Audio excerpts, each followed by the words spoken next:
special presentation, Question Hour from the Parliament House complex, the show where we bring you important unstart questions asked by the members of the upper house during the 250th session of the Rajya Sabha and the response given by the government in written format. I'm Kriti Mishra and joining me is my colleague Rajat Kain. So Rajat, let's take our viewers through important questions and answers in this edition of Question Hour. And the first question in this edition is from member Ramnath Thakur, and this one is to the Ministry of Road Transport and Highways. And Mr. Thakur has asked the government whether there is a target of construction or upgradation of 35,000 kilometers of national highways by the year 2022.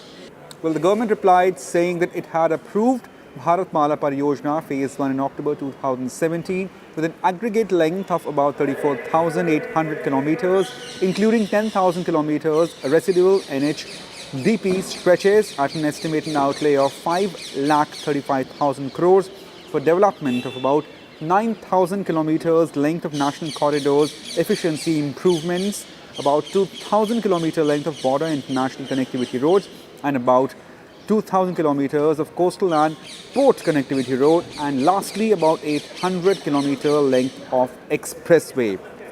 Now, various road stretches have been identified for development under this scheme. Development of highway stretches is taken up post finalization of alignment, cost estimates, land acquisition requirement based on outcome of the detailed project report, that is DPR, feasibility study, project viability, inter-se priority and availability of funds. Under Bharatmala Pariyojana program, it has been envisaged to provide connectivity of 550 districts in country for improvement in national highways density across the country. Now, moving on, next question was asked by the member Vikas Mahatme from Ministry of Shipping, and he sought to know if the government proposes to increase tonnage capacity of Indian shipping industry, and if so, what are the details of that program. In the response, the government says that in order to increase tonnage capacity of Indian shipping industry, government has taken a number of steps. Now, these steps include providing Indian shipping industry cargo support through right of first refusal, reducing GST from 18% to 5% on bunker fuel used in Indian flag vessels, allowing carriage of coastal cargo from one Indian port to another Indian port via foreign ports in Sri Lanka and also Bangladesh, removing licensing requirement for chartering of foreign registered ships by citizens of India, companies incorporated in India and registered societies to encourage coastal movement of agriculture and other commodities, fertilizers, exempt transshipment, containers and also empty containers, bringing parity in the tax regime of Indian seafarers employed on Indian flag ship vis-a-vis those on foreign flag ships, allowing shipping enterprises based in India to acquire ships abroad and flag them in the country of their own convenience, allowing the use of important containers for carrying of domestic cargo and allowing the use of locally manufactured or domesticated containers conforming to the specifications of the International Organization for Transportation for exempt cargo.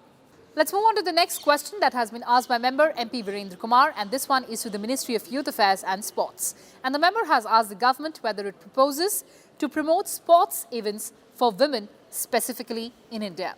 Well, in the reply, the government said that all sports promotion activities and facilities of this ministry are equally available and accessible to women athletes.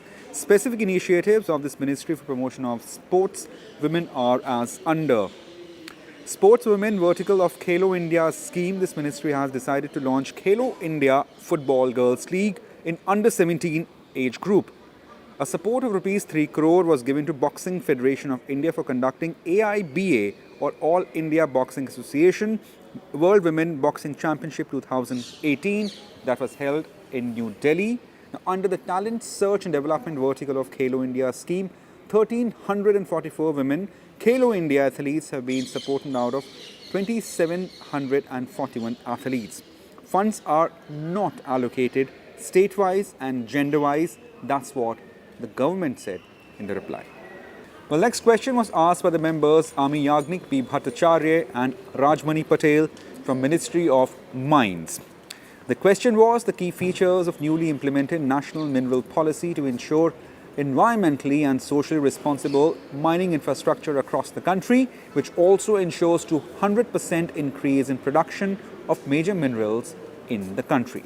In the response, the government says that the key features of the National Mineral Policy 2019, emphasizing environmentally and socially responsible mining infrastructure across the country, are such as identification of critically fragile ecosystems and declare such areas as no-go areas or invalid areas, ensuring welfare of mining-affected people, community and overarching interministerial mechanism for sustainable mining.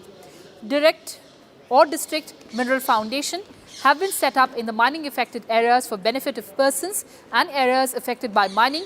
Related operations and its progress is regularly reviewed by the government. A star rating system has been instituted to recognize the efforts and initiatives taken for ensuring sustainable mining, which is based on self-assessment to be done by the lessees.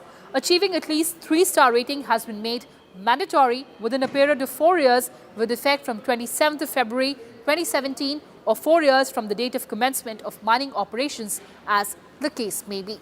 Moving on to the next question that has been asked by member Tiruchi Siva, and this one is to the Ministry of Micro, Small and Medium Enterprises. And Mr. Siva has asked the government whether it has collected any separate data on enterprises owned by the transgender community. Responding to the question, the ministry said the Ministry of Micro, Small, Medium Enterprises is implementing Prime Minister's Employment Generation Program, which is a major credit-linked subsidy program aimed at generating self-employment opportunity through establishment of micro-enterprises in non-farm sector by helping traditional artisans and rural and urban unemployed youth. Any individual, including transgender above 18 years of age, is eligible under the Prime Minister Employment Generation Program for setting up projects up to 25 lakhs in manufacturing sector, rupees 10 lakh in the service sector. Now, general category beneficiaries can avail margin money subsidy of 25% for the project costing in rural areas and 15% in urban areas.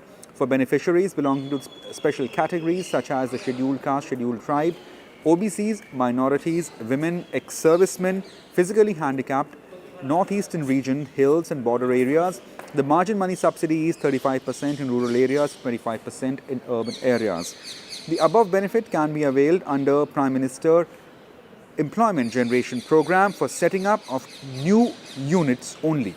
Well, moving on, the next question was asked by the member Sanjay Singh from Ministry of Jal Shakti, and he wanted to know the status of National Mission for Clean Ganga. In response to the question asked by member Sanjay Singh, the government says that National Mission for Clean Ganga is supplementing the efforts of the state governments in addressing the challenges of pollution of River Ganga by providing financial and also technical assistance. So far, a total of 305 projects have been sanctioned at an estimated cost of 28,613.75 crore rupees, out of which 109 projects have been completed and also made operational, and rest of the projects are at various stages of implementation. Now, for Ganga mainstream cities or towns, projects have been taken up to create 3,308 million litres per day sewage treatment capacity against the generation of 2,953 MLD, which is according to the year 2016. The sewage treatment capacity in Ganga mainstream towns have now increased to 1305 MLD, which is the year 2014, to 1954 MLD, excluding 410 MLD sewage treatment through East Kolkata wetland. Cleaning of rivers is a continuous process.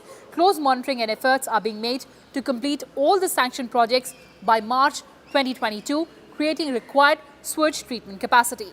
Now, water quality in River Ganga gets affected due to discharge of sewage from drains, industrial effluents, to an extent by also solid waste.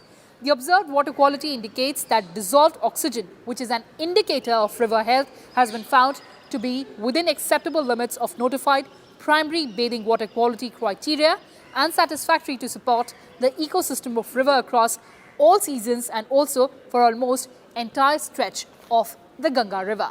Well, Rajat, these were the important questions and answers in this edition of Question Hour. But on the other side, we'll have Prashnkal in Hindi with our colleagues Arvind Singh and Kriti Singh. Please don't go anywhere.